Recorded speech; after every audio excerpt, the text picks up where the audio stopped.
Good morning student, I hope you all are doing well, and today I am going to discuss with you question number 8 from exercise 12.2 class 10. Now the question is, a square is tied to peg at one corner, not a square, a horse. A horse is tied to peg at one corner of a square-shaped grass field of side 15 meter by means of a 5 meter long rope. बताना क्या है? The area of that part of the field in which the horse can graze, and second part, the increase in the grazing area of the rope were 10 meter long instead of 5 meter. देखो question में क्या कहा गया है? आपके पास एक grass का field है जो कि स्क्वायर शेप में है। ग्रास का फील्ड है जो कि स्क्वायर शेप में है, इस वे में, ठीक है।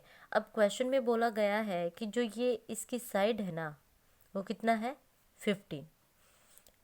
और यहाँ पे एक इसके किसी कॉर्नर पे एक हॉर्स टाई किया हुआ है, ठीक है, टाइड है वो। और उसकी जो रस्सी है ना, रस्सी, उस रस्सी की जो लंबाई है वो कितना है? 5 मीटर। रस्सी की लंबाई कितना है? 5 मीटर। और जितना उसका रस्सी है उतने एरिया में वो खा पाएगा, अपने ग्रास को खा पाएगा, ठीक है, ग्रेज कर पाएगा। दैट मीन्स यहाँ पे अगर आप देखते हो, आपके पास कोई रस्सी है और आपको पता है आप अगर उसको बिल्कुल स्ट्रेट करते हो, खाना खाते खाते अगर हो जाता है तो बिल्कुल स्ट्रेट हो जाए, तो वो किस वे में घूम सकता है? उसकी रस्सी ऐसे घूम सकती है, इस वे में घूम पाएगा, वो घूम पाएगा कि नहीं? तो ऐसे ही यहाँ पे आप देख रहे हो, इस वे में क्या ये एक सेक्टर नहीं बन रहा है? डेफिनेटली एक सेक्टर बन रहा है। और हमें पता है कि जो स्क्वायर होता है उसका ईच एंगल 90 डिग्री का होता है। दैट मीन्स ये 90 डिग्री पे क्या बना रहा है? जो ये सेक्टर बनेगा इसका ये क्या हो जाएगा? सेंटर। सेंटर पे कितना बना रहा है? 90 डिग्री का। सो हम यहाँ पे क्या कर सकते हैं, जो उसका एरिया हमें फाइंड आउट करना है, किसका पूछा गया है कि जो हॉर्स है वो कितने एरिया को कवर कर पाएगा जब उसकी रस्सी कितना होती है? रस्सी की जो लेंथ होती है वो 5 मीटर होती है। लेकिन सेकंड पार्ट में क्या कह रहा है, अगर ये 5 मीटर से ना होके, ये 5 मीटर से ना होके उसकी रस्सी की लेंथ बढ़ा दी जाए तो डेफिनेटली सी बात है भाई, जो एरिया ऑफ सेक्टर है वो भी बढ़ जाएगा, ज़्यादा दूर तक जा पाएगा हॉर्स, है ना। सो इतना ही फर्क है क्वेश्चन में, दोनों में हमें एरिया ऑफ सेक्टर निकालना है। फटाफट से क्वेश्चन को करते हैं, बहुत इजी क्वेश्चन है, ठीक है। सो देखते हैं क्या हो जाएगा भाई। Solution, side of square shape field is equal to कितना हो जाएगा? 15 मीटर में गिवन है या मीटर में गिवन है, ठीक है। सो यहाँ पे क्या करेंगे हम? Area that can be grazed by horse. कितना एरिया ग्रेज कर पाएगा भाई?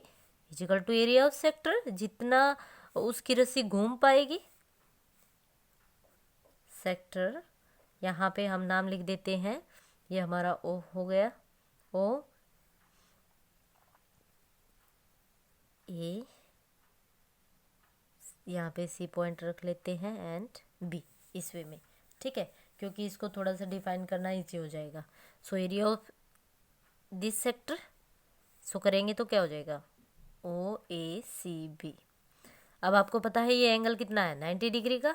सो फटाफट रखते हैं, एरिया ऑफ सेक्टर क्या होता है? थीटा अपॉन 360 इंटू एरिया निकाल रहे हैं तो pi are square, that means 90 upon 360 into pi. Pi की वैल्यू कितना लेना है? 3.14। क्वेश्चन में ऐसा मेंशन किया गया है। जब रेडियस कितना होता है? When radius is given to you 5 meter, that is 5 into 5। 0 to 0, 9 1 जा 9, 4 जा। हाँ जी, फर्दर सोल्व करेंगे तो हमारे पास क्या आ जाएगा?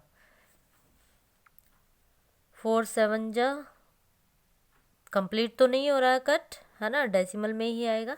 सो 3.14 इंटू 5 से जब आप इसको डिवाइड करोगे सो कितना आएगा आपका, 4 1 जा 4, 4 7 जा 28 एंड 3 4 8 जा 32, 4 5 जा। सो इस वे में आपका क्वेश्चन आ जाएगा।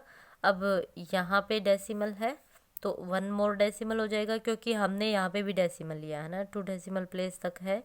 सो क्या हो जाएगा यहाँ पे जो आपका डेसिमल है, क्योंकि हमने यहाँ पे भी लिया है 2 डेसिमल प्लेस तक है, तो कहाँ पे जाएगा, सॉरी यहाँ पे जाएगा, ठीक है, 78.85। सोल्व करेंगे तो कितना आ जाएगा भाई, जब इनकी मल्टीप्लाई करेंगे यहाँ पे सबकी मल्टीप्लाई करेंगे तो 5 5 जा 25 की, देन 19.625 मीटर स्क्वायर आपका यहाँ पे एरिया आ जाएगा, ठीक है, जब आप मल्टीप्लाई करोगे। देन नेक्स्ट क्या हो जाएगा, when radius और लेंथ ऑफ rope कितना कर दिया जाए, 10 मीटर, then the area will be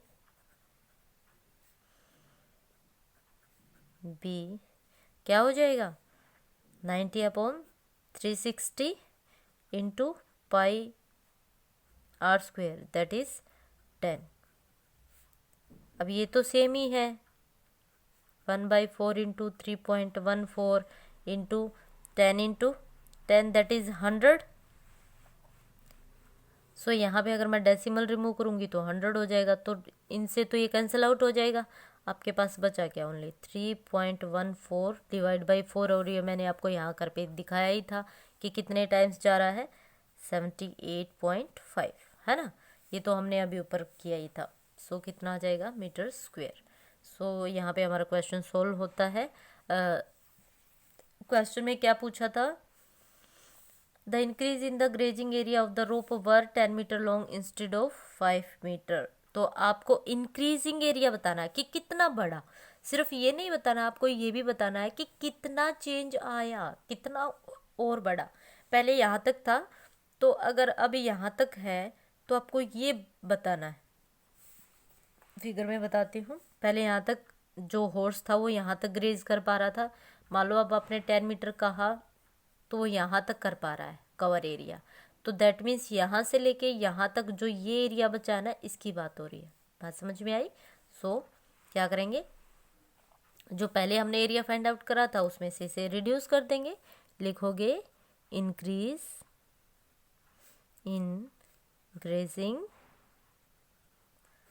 area is equal to क्या हो जाएगा, 78.5 minus 19.625 meter square is equal to क्या आ जाएगा, 58.875 मीटर स्क्वायर। सो यहाँ पे हमारा क्वेश्चन कंप्लीट होता है। ओके।